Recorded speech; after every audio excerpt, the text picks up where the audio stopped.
Victory Venkatesh మాటల మాంత్రికుడు Trivikram Srinivas combination లో కొత్త సినిమా తెరకెక్కనుంది. ఆదర్శ కుటుంబం హౌస్ నెంబర్ 47 అనే టైటిల్ తో రూపొందుతున్న ఈ చిత్రాన్ని A47 గా కూడా పిలుస్తున్నారు.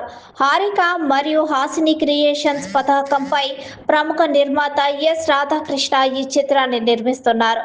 ఈ సినిమాలో శ్రీనిధి శెట్టి కథానాయికగా నటిస్తుంది. ప్రస్తుతం ఈ సినిమా చిత్రీకరణ హైదరాబాద్ లో జరుగుతుంది. ప్రత్యేకంగా తీర్చిదిద్దిన సెట్ లో కథానాయకుడు వెంకటేష్ ఇతర తారాగణంపై కీలకమైన పోరాట సన్నివేశాలని తెరకెక్కిస్తున్నారు. షూటింగ్ చివరి దశకు చేరుకున్నట్టు సమాచారం. కుటుంబ అనుబంధాలు డ్రామాతో కూడిన ఈ చిత్రం ఇది. వేసవి లక్ష్యంగానే ఈ సినిమా విడుదలపై త్వరలో స్పష్టత వచ్చే అవకాశం కూడా ఉంది. ఈ చిత్రానికి హర్షవర్ధన్ రామేశ్వర్ సంగీతం అందిస్తున్నారు. వెంకటేష్ నుంచి ఫ్యాన్స్ ఆశించే family emotion Trivikram mark dialogues ఈ సినిమాలో పుష్కలంగా ఉంటాయని టాక్. క్లాస్ ని మాస్ ని ఆవిష్కరించే కథతో ఈ హౌస్ నెంబర్ 47 రాబోతుంది.